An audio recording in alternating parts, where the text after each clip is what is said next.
Carl and Liam here from Games, Brains and Head-Banging Life, gbhblofficial for short, and it's We're Afraid of the Dark. Our Are You Afraid of the Dark talk through and review. We are right into the depths of season 4 now. The Tale of the Room for Rent, the 8th episode of the 4th season of Are You Afraid of the Dark, directed by Will Dixon and written by Lucy Falcone. So the latter half of this show, and finally, we're moving away from things about being quiet. No more shushing. Yes, pleasant. Right. Cast: Alison Hildreth as Jessie Dixon, Melissa Altro as Alex, Walter Massey as Grandpa Samuel, Andreas Apergius as Jacob, the Spirit, or credited as Spirit Man, and Sheena Larkin as Sarah Simpson. Sheena Larkin's been a bit of a regular. This is the 3rd time that she has appeared. She first appeared in the series as Nanny in The Tale of the Lonely Ghost, and the second time she reappeared as Boss Hag in The Tale of the Watcher's Woods. So she kind of Mm, plays those roles. yeah, for sure. Jodie Resno, who portrayed Kiki, and Melissa Ultra, who portrayed Alex in the story, are actually famous for both doing voices of Francine Frensky and Muffy Crosswire in the children's show Arthur. There's so many people who played characters in Arthur in the show. Mm, interesting. Walter Massey, who portrays Grandpa Samuel, was famous for doing the voice of Principal Mr. Hanny on the children's show Arthur. Wow. Fascinating. When Alex is watching television, the movie airing is the fictitious Nosferatu, the demon vampire from the Tale of the Midnight Madness, which is a great Easter egg. Love that, yeah. What's really interesting is this is notable as Sam is the storyteller, but she wasn't present when Frank originally told his story. So, in the context of her telling the story, it's Mm, likely Frank told her about it separately. Now, I like the mm. picture they went on a date, and Frank kind of retold her this story. You know what I mean? Maybe there's a bit of a Yeah. seduction because let's be honest, he tells me this story, I'm going to give him whatever he wants, that kind of thing, you know? I mean, it's probably spoken about amongst them as the pinnacle of the stories that have been told there, I imagine. And if it isn't, it should be. Well, yeah, just a fun little section, I think. I like when we get facts like that. But it does make you wonder also maybe like, do they sometimes retell stories, maybe? Yeah. Yeah, yeah, I suppose after a year or two, like a bit of freshness, and yeah, why not? Hmm. Mm, Right, so it is a Sam story, and at the camp, Sam is keeping everyone waiting. She's writing away. Both Frank and Gary are getting impatient. I like this because it's like the two people previously who were kind of vying for attention are the two kind of teaming up to be annoyed by her. but we don't need to actually listen to Sam's story because I can tell you already it's going to be about something to do with the power of love, probably involving some kind of ghost who is lost and confused, but ultimately they're not evil. That's it. That's probably what it's about. I'm just guessing. Yeah, you're not far off. But weirdly, I was quite surprised that this doesn't go an obvious route at the end. Some of that was felt so much more obvious. But we'll get to that. Sam finishes and explains that her grandmother's birthday is coming up soon, and she's put off writing her birthday card for a couple of weeks until now. She's been busy doing volunteer work at a library and at the hospital, and she just kind of forgot. It's a birthday card. You're not writing a Mm. fucking essay. Also, God, she's been volunteering at the library in the hospital. All right, we get it. Sam's the best. Fucking great, Yeah, goody two shoes, Sam. We get it. eh? Geez. Why do it today when you can do it tomorrow? Is Frank's response. A bad idea, according to Sam. It's never good to leave something undone because you never know if you're going to get a chance to finish it. What if there was something really important that you had to do, but something big kept you from doing it? Like maybe death. Sam then tells everyone to always say what you have to say and do what you have to do, because if you don't, you might not get a second chance. And submit for the approval of Minute Society. This is the tale of the room for rent. Listen, her sentiment is 100% right. We all get it. We all know it.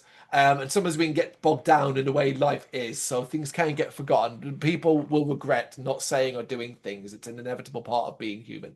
So she's absolutely right. However, you kind of lose the impact when it's all based around her writing a fucking birthday card. Do you know what I mean? Like that's Mm. just not as important as maybe saying something to her grandmother, you know? Yeah, writing it down is not quite the same as saying it, yeah. So the story is about a girl named Jessie Dixon, and she was the kind of girl who likes to keep herself busy, so keeps getting odd jobs. One of them is taking care of Miss Sarah Simpson, the town's local psychic who lives alone. Do towns have local psychics? Is this an American thing? Because I don't like this It might straight be. away. It might be like a bunch of American people watch this episode and they're like, "Yep, we've all got that in our neighborhoods." Yeah, yeah. Oh, that's just yeah, exactly like local whatever and so on. You're like, Craziness. "You don't have that?" Hmm. Yeah, we don't take that shit seriously. Well, a lot of us don't take it seriously in this country. Jesse lives with her grandfather Samuel, who is friends with Sarah, but he's getting older and suffered a few health problems, so he's had to move downstairs so he doesn't have to go upstairs as much. And this has resulted in him deciding, you know what, man, let's get some money coming in. I'm gonna put the room up for rent, get a bit of money in. And yeah, it's a good idea. And we see as Jesse putting the sign out, her friend Alex shows up, and they both head for the movies, a horror double bill. I love this trope that exists in the 90s, particularly where kids are apparently going to watch horror movies in cinemas. Listen, the age rating system still existed in the 90s, okay? It does seem, yeah, you do see it quite often in lots of things, yeah. Yeah. But sometimes they show them like sneaking in and that kind of thing. But yeah, it's interesting. It is, because particularly as well in the UK, this is the UK example. This is post video nasty scare. So this is right about the time the actual system, the BBFC's system came into play with the ages of 15, 18 and stuff like that. I don't know America's sort of how they did it or if they followed suit or it came later. Maybe it came later, a lot later, and that's what's allowed them to be able to go to see monster movies and horror movies and stuff. Also, was cinemas really that easy to sneak into like 20 years ago? Yeah, I mean, you've seen enough like show films from the thing where that like all it requires is a back door being open. Yeah, yeah, true. Anyway, after it's late and on the way home, they pass Sarah's house, and Jessie decides now's a good time to stop and collect the money she's owed for helping her out. Which is, obviously a weird time to do it, but for the story, works out perfectly. They're about to go inside when they see Sarah asleep in a chair with candles all around her. Folks, don't fall asleep with lit candles. That's a big no-no. Indeed. The clock then strikes 9 p.m. and suddenly the spirit of a man descends from the ceiling and they watch in horror as it looks at Sarah that walks through the wall going outside before disappearing. First off, brilliant. Like, just Mm. because of how quick this happens. Like, this happening so quickly and so suddenly took me by surprise. I was like, whoa, that was sudden. And I'm like, okay, we might have Yeah, a story being told here. yeah, it's not like I Pray in the Dark at all. Normally takes like an age to get to the good bit, so it's refreshing. I'm also a big fan of two characters turning to look at each other, then screaming, which is what we get here. Mhm. They run back home when they tell Samuel about it. I know, shock, horror. The adult does not believe them. Can't be. Oh, I should say as well, the ghostly effect isn't too terrible. Like like they've gone for a kind of just a blue glow around a human-looking character, and you know what? I think considering it's better than like trying to CG shit and make it look more ethereal. I think it works. Yeah, it's a nice change from the usual just like thick white makeup they normally do. So it's refreshing. Yeah. The next day, as Jessie walks into the kitchen, she is scared by the ghost standing outside the back door looking menacing. This is actually a solid jump scare because it's a classic one as she walks across past the door, he's just standing there. And his initial look on his face is quite menacing. Yeah, I mean, I have to highlight, I love the actor they've chosen to play the ghost here. We soon find out his name, but yeah, I just he gives immediately just like his appearance has like a creepy sort of suspicious vibe. He just plays it quite well. I was actually really loving this idea of like, oh my God, we're going to do a story here where a ghost rents the room for whatever reason he's got planned, which is probably unfinished business, right? And she is going to be going out of her way to try and prove that he's a ghost. And obviously there'll be hijinks, so to speak, and there'll be a Mm. point at the end that would. I already had guessed that this person was likely to be an ex-lover of Sarah in some way and had returned to either declare his love for her in some way, considering it's a Sam story. Yes. Samuel now arrives, and the ghost, who is now more human looking, inquires about the room for rent. He calls himself John Browning. Now, we don't get into or explain how this ghost suddenly looks more human. I think it's one of those, who cares, right? Yeah, just don't think about that part. Yeah. Samuel, though, seems to think he looks familiar, but John claims they never met. Behind John's back, we get a little, sometimes little comedic touches here. As behind John's back, Jesse's kind of like, no, like trying to tell her grandfather without saying it, not to rent the room, but he naturally just ignores her. We also get a funny scene where Alex rings the doorbell, so Jesse goes to answer it. Basically, she tells her, look, wait right here, before she goes back in to see Samuel showing John around. He tells her to show John the room. She takes him to it, but immediately is like, there's the room, bye. and leaves him to it, where we see him reach out to grab an old photo in a frame, but we see his hand pass through it. A difficult effect to do, particularly as they do it close up. So I'm going to give them credit for kind of doing it okay. Yeah, looks decent. Jessie rushes downstairs to try and tell Samuel, but of course he doesn't believe her. She now goes back to Alex, who is basically, that's the funny scene where she's just like, you told me, she's standing exactly where she was told, and she's like, you told me to wait, so I waited. It's just like, okay, that's quite funny. Yeah. But they both go to see Sarah. She reveals, because she believes them being a psychic and all of that, she reveals to them that she was doing a welcome meditation called the opening, which can only be done on the ninth hour of the ninth day of the ninth month of the year and allows a spirit to come from the spirit world to complete unfinished business. Fine, fine. Yeah. Yeah. Sure. Sarah tells them that the spirit must possess someone to complete its business and that it only has until the next full moon to do this. Why are you introducing full moons to this? Yeah, don't do that. Don't do the stroke of midnight or that kind of stuff. All you have to do, right, is say they only have 48 hours to do this. Yeah. That's it. Give us a time limit. You don't got to do, because then there's like, when's the next full moon? It's due tomorrow. Isn't it Okay. like weather dependent? Yeah, What if it's what a if it's cloudy day? cloudy? The girls ask Sarah to come over, but she refuses, claiming that the spirit has to go through the same portal on the way back and she wants to wait for it here.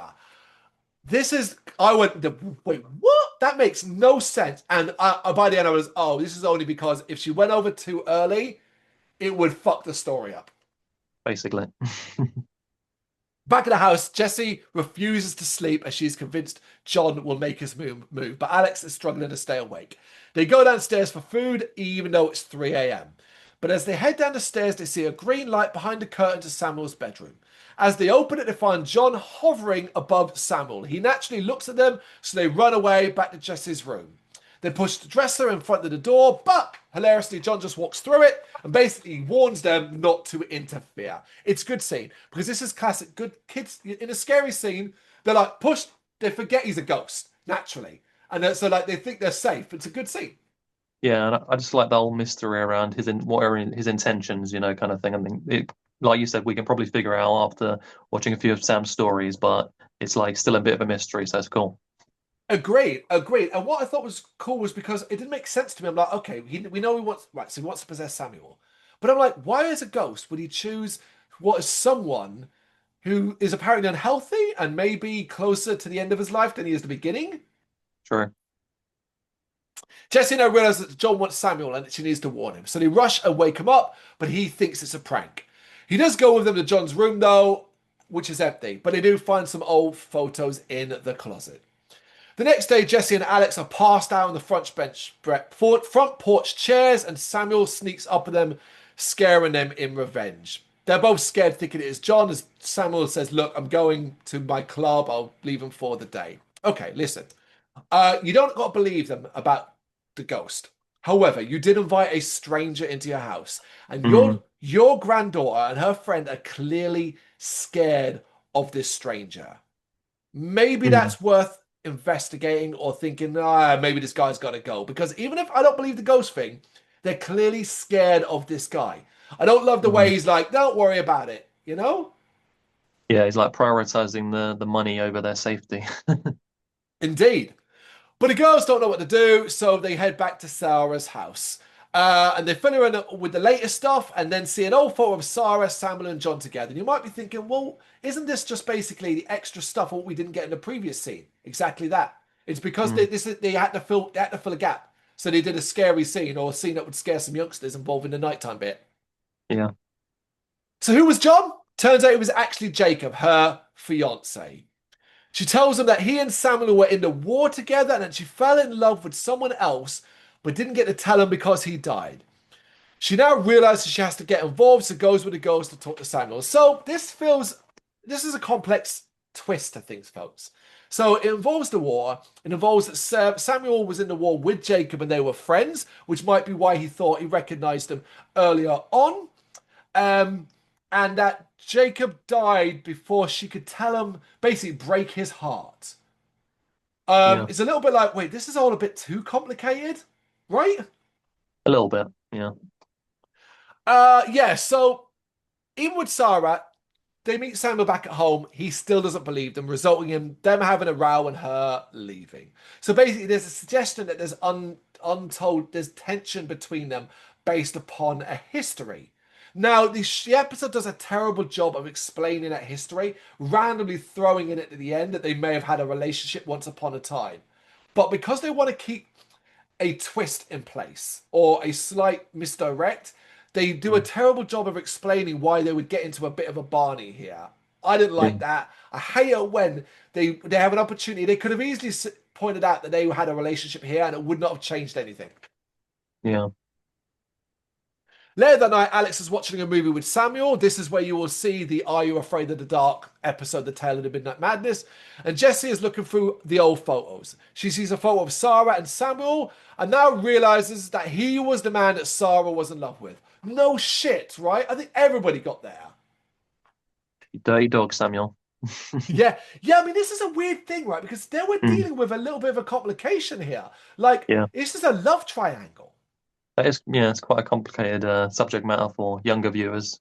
Indeed, and quite a complex thing for Sam to be explaining. And it got me wondering about her personal life. Not her specifically, but more maybe her parents. Maybe this is what she inspired by something that's going on with her parents. Yeah, definitely could be. Back in the living room, Jacob is behind Samuel as both he and Alex have fallen asleep. Jesse comes downstairs, having found out some truth in Samuel's diary, to find the man now gone. Now, this is where the episode just sort of falls apart a little bit. Because to get to this point, they have to do a bit where she's just reading. Thankfully, Samuel wrote down the events in his diary exactly. Something about Samuel using a parachute that was faulty, that resulted in him dying. Seemingly, Samuel blames himself for. Samuel blames himself for Jacob's death. You might be thinking this is a lot of information. Yes, there was a simpler route to go. For some reason, this gets overtly complicated now. Yeah. Sarah calls and basically asks Jessie why her grandfather is standing outside her house. Now, there is a good frightening scene here where we cut to him standing outside looking quite menacing. I actually liked it. Yeah, it's cool. Jesse and Alex rush over as Sarah lets Samuel inside as the man claims he missed her, but we obviously know he's possessed by Jacob. The girls now arrive and Jacob reveals that he reveals to them that who he is and says that Samuel is going to take his place going back so that he can continue to live and be with Sarah. Jesse begs for Samuel to let him go. Jacob says that it's Samuel's fault that he died, but Jesse reads the diary to him. She reveals that when Samuel and Jacob were in their fighter plane and the cockpit caught fire, there was only one parachute left. Samuel thought they weren't going to make it, so he gave the parachute to Jacob and said he would follow him out of the plane. It turned out, though, that when Jacob jumped out of the plane, the parachute failed, so he died, whereas Samuel was lucky enough to land the damaged plane. Let me finish Mm. this bit and we're going to reflect on all of this. Jacob, now reading Samuel's diary, realizes that Samuel did care for him and had tried to save his life. So it was all just an accident. Jacob forgives Samuel, but then as the gateway opens, he still refuses to give up the body, claiming that he still loves Sarah and that they can be together again. And Sarah reveals to him, though, that the one she really loved was Samuel and begs him to save Samuel. Jacob's spirit then leaves Samuel's body, and back in his normal body, he tells Sarah that he's always loved her and always will. He then disappears back through the portal. And Samuel, now awake, doesn't remember a thing, and everyone is happy, especially Sarah, who, according to Sam, the storyteller, claims this is an opportunity to start afresh, their relationship Mm. afresh. And like, oh my God, what was this entire ending section about? Right? This is too much. There was a much simpler way to tell this lost love story because it's not really a lost love story. It's lost love slash heartbreak. And I generally think they're trying to do a whole, oh, Sam is a teenager now, so she's seeing love in a different light and she's seeing Mm. it more complex. So we're trying to tell a more complex story. Except that simply doesn't work in a 24-minute long Are You Afraid of the Dark episode. Yeah, I mean, you put it perfectly. It's true. They're just trying to cram in a little too much. It's Yeah. just, yeah, that's it. And because of that, I found myself utterly frustrated by it at the end. Because all I kept thinking was there was a good opportunity here, and we could have stuck to Sam's time, where Yeah. And all it needed to be was remove Samuel's aspect from it. You simply make Jacob someone who died in the war. And that Sarah and Samuel's relationship doesn't exist. There's no lost love. She was never going to tell never going to tell Jacob that she didn't love him. She loved him, but he died in the war, and they never got to continue that relationship. Jacob is now seen as an opportunity to come back and possess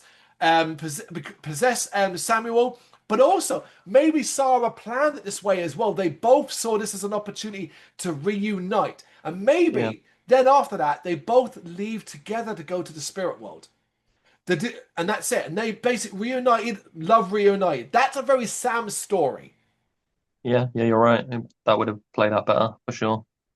Yeah, this is all just a bit crazy too much, but also a bit silly because it's also like if Samuel is that Jacob is that obsessed with getting his body back that he blames Samuel for it. Why would he necessarily go, oh well, he wrote it down that he didn't mean it, Yeah, so I that's believe him. true. Yeah, I don't know. I was enjoying this one, but I think the last 10 minutes kind of just yeah. ruined it for me personally. Yeah, I mean, I'm not against these episodes like trying to make themselves a little bit more complex to try and like, test the viewership and like make them think a bit harder. I do like appreciate trying that because, we always try to like look at this show as hopefully being for like a slightly older audience, maybe around the age of the storytellers or into the like mid-teens type thing. So I'm not totally against it, but I think like you say, just with the runtime and stuff, like it just doesn't have the time. I think this could have really benefited from like a second part, split into two parts and really flesh it out a little bit more to then lead to this, and then it would like feel easier to digest. One of the things that's massively missing is more hijinks regarding the ghost. The attempt to find out who he was and even setting traps for him, all that sort of stuff. You know what it is? It's classic stuff. Even almost from an unscary perspective, where the kid wants to prove that so and so is a villain, the neighbor is a vampire, all of that stuff. Fucking hell, Fright Night did it brilliantly in that regard. All these things that we could do, we could have had a longer episode around that and really built it up. But instead, we got one specific thing, and immediately we move on to this overtly complex story regarding the war, death, lost loves, and the fact that like we've just got to accept that Jacob. Because even if we want to do that, don't want to do any of that, and make it more villainous. Then make it that Jacob is a villainous character, particularly as he's the one who has to now move on, having had his heart broken as well. Yeah, I mean that's why I mentioned at the very beginning, like that's kind of my issue with these stories, particularly what Sam tells, is that ultimately he's not really a bad ghost. It's the whole kind of good ghost trope, which I'm not really a fan of, but he's doing things in a confusing manner when he could just be more direct about what he's actually trying to achieve and what he wants, and instead of leaving it like so, hard to decipher type thing, you know. But on a positive thing, when I thought about it afterwards, I thought it's kind of cool that we had a character who's ended the show and not had a happy ending. He remains dead. His heart was broken. And only that there's no happy ending for that character. Yeah, yeah, when you put it like that, yeah, it's true. It's quite different. Yeah. And although Sam ends the story saying Samuel and Sarah renewed the relationship, proving that it's never too late for true love, didn't we start this episode suggesting that Sam was in ill health, so much so that he had to move out of the upstairs bedroom to That's stay right, yeah. downstairs? Mm. Good luck with that. What are we sitting in this one? It's a little better than like the middle of the road, but it's still not up there as the best as far as I'm concerned. Yeah, I mean, it's like you said, it's pretty uneventful on the whole. They have like another concept where they could have done more things with it, more fun things, and like added some more wacky elements to it. But not a lot happens until the end, really. But I do think like it does a pretty decent job, like at trying to tell a concise ghost story. Mm. But then the overly complex ending does like complicate it a little bit. But I found it quite interesting to watch unfold. Like it had my attention. I didn't feel like bored by it, which I think that's a good compliment. And I think I that was, is a good compliment. Yeah. yeah, I mean, I was interested to see how it would unfold. And even though like I would have done things a little bit differently, and if they had more time, still, I wasn't like, a lot of some of these episodes, they do bore you at certain points. So that, Oh that's yeah. cool. That's cool. Yeah, and I think it does a good job of keeping things like mostly fairly simple, like with these ghost episodes. Yeah, you could like criticize it for not doing more wacky stuff, but at the same time, it's trying to tell a more serious type ghost story, I guess. And I like the subtle effects. They were quite cool, and I thought I had just the right amount of tension. I'm quite a fan of like simplistic like Mm. ghost stories sometimes. So And I think it achieves quite a lot on its runtime, even other than the ending being an issue. So I think it's quite like a solid episode of Eye for the Dark, even though my preference is definitely to have more horror and wacky over the top stories. But because it's Sam, it's kind of like I knew what I was expecting before I went in. It's not like so I think that's like a good thing sometimes to define what those storytellers are going to be doing. Because like at least you kind of know what you're setting yourself up for. It's not like when she started telling her story, I automatically knew what it was going to be kind of thing. So I wasn't expecting those things. So I wasn't as disappointed when they didn't weren't Fair. delivered. Yeah, yeah.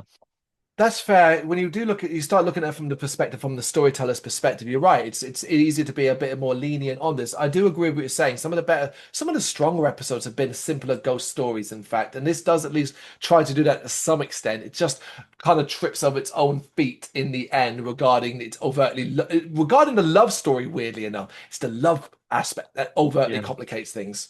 And on the other hand, in counter arguments, everything I've just said, they are supposed to be telling scary stories. Mm. Ultimately, they're supposed to be scaring each other around a campfire.